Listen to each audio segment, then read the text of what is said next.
어떤 연령층에서 얼마만큼 투표에 참여하느냐에 따라 선거 결과는 확연히 달라집니다.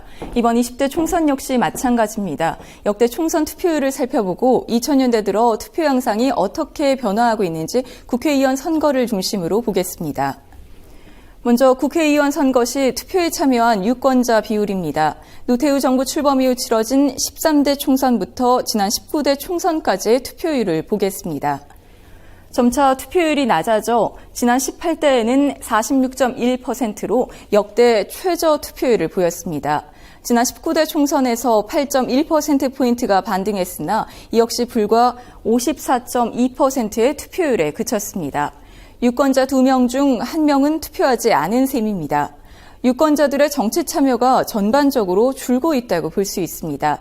그럼 모든 연령대에서 고르게 줄었을까요? 투표율이 낮아진 상황에서 연령대별로는 어떠한 변화를 보이고 있는지 2000년 이후 국회의원 선거를 중심으로 보겠습니다. 연령대별 투표율입니다. 5, 60대의 투표율이 가장 높고 20, 30대의 투표율이 가장 저조했습니다. 젊은 연령층일수록 정치 참여가 현저히 줄어드는 모습입니다. 20대 후반과 30대 전반의 청년들이 졸업과 취업 준비 등으로 선거에 대한 관심이 낮기 때문이라는 분석이 지배적입니다. 특히 20대의 경우 지난 3번의 총선에서 투표율 50%를 넘은 적이 단 한 차례도 없었습니다. 단 19대 총선에서는 20대 투표율이 소폭 반등했습니다.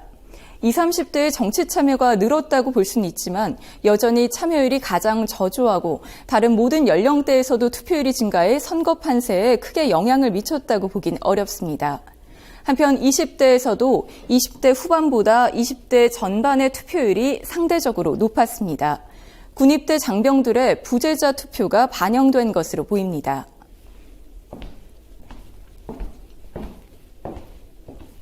그럼 유권자 모두가 실제 투표에 참여했을까요?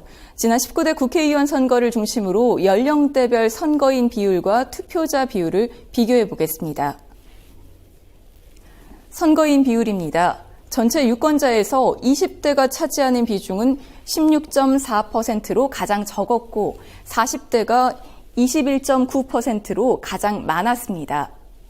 19살과 20대를 제외하고는 대체로 20% 내외로 비슷한 비중을 차지했습니다. 이 선거인 분포가 투표자 분포로도 이어졌을까요? 투표자 비율입니다.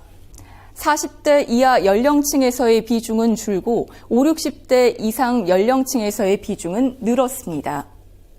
특히 20, 30대 연령층에서의 비중이 현저히 줄었고 60대 이상 연령층에서는 26.1%로 가장 많이 늘었습니다. 즉 실제 투표자 수에서 청년층과 중노년층이 차지하는 비율이 더 벌어졌습니다.